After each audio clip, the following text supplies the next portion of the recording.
Good day sa inyo. I am Brent Lawrence Sabayro and we are the first group. We're going to talk about the nuclear power plant and the combined cycle power plant. But first, let us talk about the nuclear power plant. Ngayon, ano nga ba ang nuclear power plant? Nuclear power plants heat water to produce steam. Pero, bakit ganun, Brent? Um, hindi ba parehas din lang siya ng mga steam power plant? They are similar in some way. Both types of power plants generally use turbines to convert the heat energy into electrical power. Gumagamit din sila pares ng steam in order to drive yung ating mga turbines. Steam is generated by heating water, pero ang pinagkaiba lang nila is sa mga steam power plant is at saka sa nuclear power plant is its source of heat. Sa ating steam power plant is ang gumagamit sila by breaking the chemical bonds and thus resulting in burning. Kaya nagbo-boil yung ating water and thus producing steam. Meanwhile, sa ating nuclear power plant, its source of heat is breaking the nuclear bonds by the process of nuclear fission, which makita nyo sa ating second bullet. In nuclear fission, atoms are split apart from smaller atoms and thus releasing energy. Fission takes place inside ng ating reactor ng ating nuclear power plant. At the center of our reactor is the core which contains our uranium fuel. The heat is produced during the nuclear fission in the reactor core and is used to boil water into steam, which turns the blades of our steam turbine. The turbine blades turn and they drive the generators in order to create electricity. Nuclear power plants cool the steam back into the waters with separate structure at power plant called our cooling tower or the ponds, and they use water from ponds, rivers, or the ocean. And the cold water is going to be reused in order to produce steam. Yon. For our third bullet, heat is produced during the nuclear fission, kagaya ng sabi ko kanina, in the reactor core to boil water which turns the blades of the steam turbine. That's basically it sa ating nuclear power plant. Pero did you know that hindi lahat ng nuclear power plants have cooling towers? Some of it, kagaya sa US, nuclear reactors sa US may have large concrete domes. Meron silang malaking domes that covers nung ating reactors.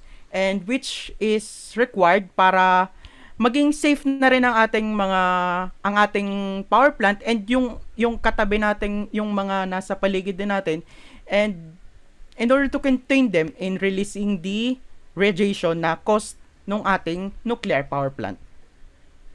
So, hello. Let's move on to the next slide. But first, let me introduce myself. My name is J. Apwin Crystal Cidator, PSME, third year. So, how does nuclear power plant work? So, paano nga ba gumagana ang nuclear power plant? So, ayun. Ano nga ba ang mga dahilan kung bakit ito nagkakakuryente? Bakit nasabi nila na isa to sa pinakamalinis na source of energy bukod sa mga natural gas tulad ng fossil fuel sa buong mundo? Sa madaling salita o sabi, ang nuclear energy ay nagsisimula sa paghihiwalay ng uranium at atoms.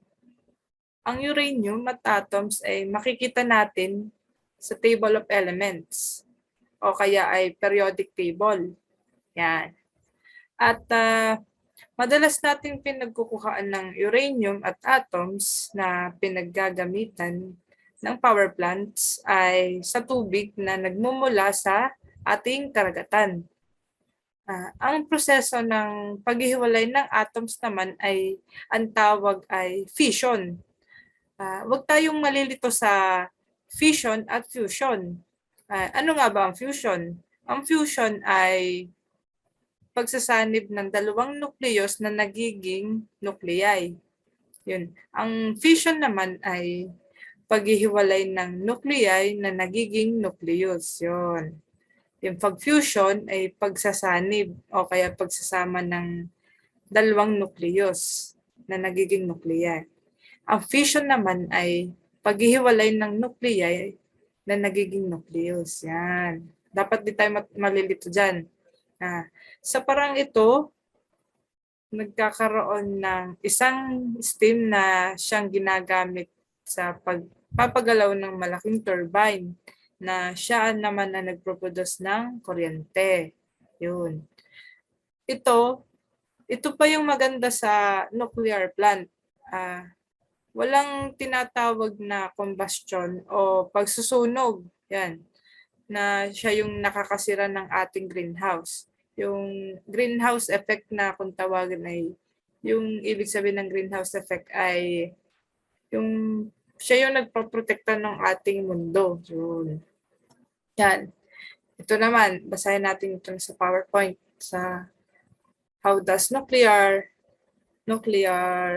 power plant work. Yun. Typical reactor nominal thermal power is about 3,400 megawatts.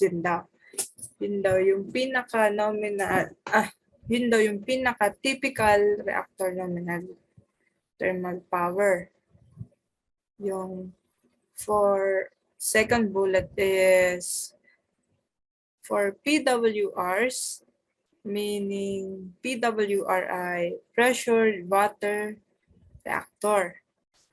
The coolant water is heated in the reactor core from about 290 degrees Celsius. In Fahrenheit is 554 to approximately 325 degrees Celsius. In Fahrenheit is 617 degrees Fahrenheit as the water flows through the core. Yun. Then third is the hot coolant is then pumped via main coolant pump into steam generator. Then fourth bullet, in steam generators, this heat is transferred through the walls of these tubes to the lower pressure secondary coolant located on the secondary side of exchanger, where the coolant evaporates to pressure steam, which saturated steam is equals to 280 degrees Celsius, and Fahrenheit is 536 degrees Fahrenheit. In megapascal naman is 6.5. Yan.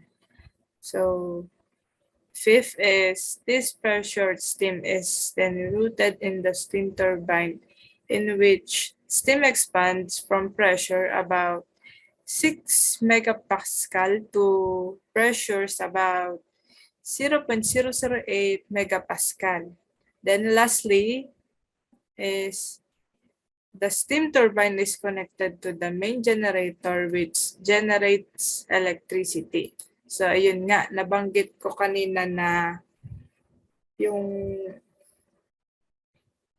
kaya nagpo-produce ng electricity ang nuclear power plant ay gawa ng tubig.